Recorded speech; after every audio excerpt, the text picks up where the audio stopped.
Now we will move to Polina Prianykova. Polina, you have the floor.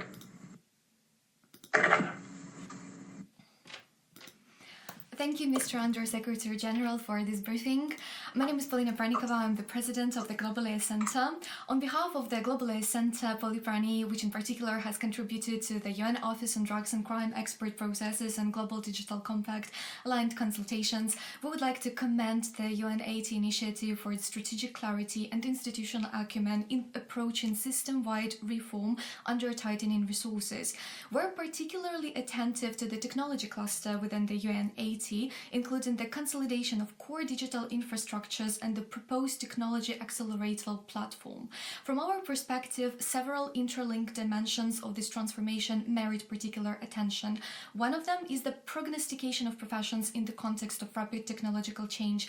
The current technological revolution is not only altering tools and systems, it's reconfiguring labor markets, public administration functions, and institutional skill profiles at speed. Reform that does not anticipate this shifts risks remaining reactive rather than preventive.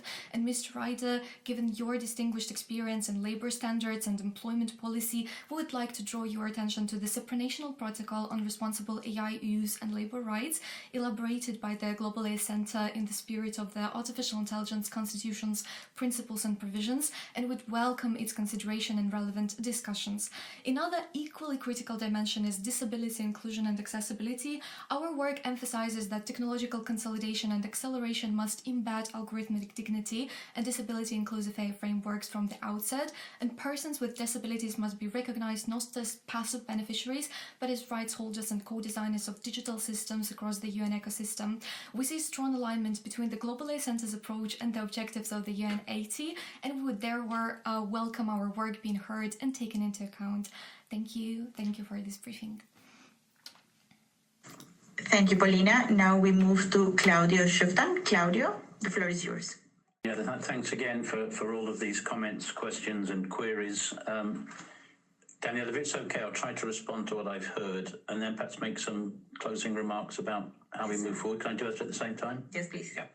Okay, so listen, on what you've said, let me offer the following reactions. It's a little difficult to respond, I think, to about a dozen interventions in the short time available, but let me try and synthesize. We'll clearly have to be contextual to the work that we do on the UN80 initiative. There may be particular aspects of the declaration from Doha or the Compromiso de Sevilla that can help to inform the UN80 initiative. Clearly we'll be cognizant and take those on board. I would make a similar comment in relation to what's been said about technology. There are many and important processes ongoing in the field of artificial intelligence in the multilateral system. Time does not permit me to go through them in a very extensive way, but clearly those will inform what takes place in the UN80 initiative, which is much more the system's own use of technologies, including artificial intelligence. The UN80 initiative in respect of technology is very much focused internally, inwardly, on how we can make better and ethical use of artificial intelligence and other emerging technologies. We've got good things to show, but we're cognizant that we have to go a good deal further. Now, just to round it all up, what next? What should we do? This has been an interesting conversation. Thank you for your views. I recognize that you have expectations of the UN80 initiative's engagement with civil society. You want it not simply to be ad hoc, but systemic. You want it to be regular. You want it to be meaningful. I get all of those messages. I will make sure that these issues are on the table at the next steering committee of the UN80 initiative, which is chaired monthly by the Secretary General. So it's going to meet again in the course of January. We'll do some work in the interim period. I look to my colleague in the room here to begin to formulate, and please let us have your ideas on how we can design an appropriate architecture, set of mechanisms to ensure that these conversations are not simply one-off events which don't have any serious consequence. I will also reiterate in the meetings I chair of the task force on UN80 that the different leads of the different work packages are expected to make the necessary and proper information channels available to civil society organisations, and hence we can move up a gear or two on all of this. Let me say all of this with a reality check. This is a fast-moving process. The Secretary-General said at the last meeting of the steering committee, took place last week, that basically what we have in front of us, he wants to see in the remainder of his mandate move very quickly forward. He wants by high-level week of next year to have very substantive progress across the waterfront, as it were, on the UN80 Initiative. So this moves quickly.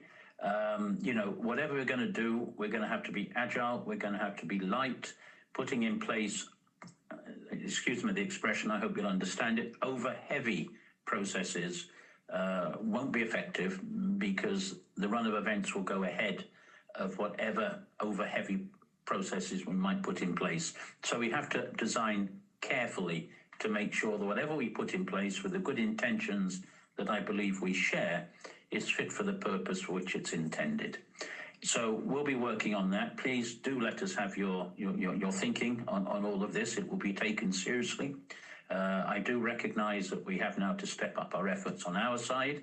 I'll put my efforts into making sure that happens, and we look forward to your very positive cooperation in the coming weeks, as we've had this morning here in New York anyway, this morning. Thanks a lot. Back to you, Daniela. Thank you very much, Leo Z. Ryder. With that, we come to the end of our time and of our session today. Thank you all for your participation, and happy holidays.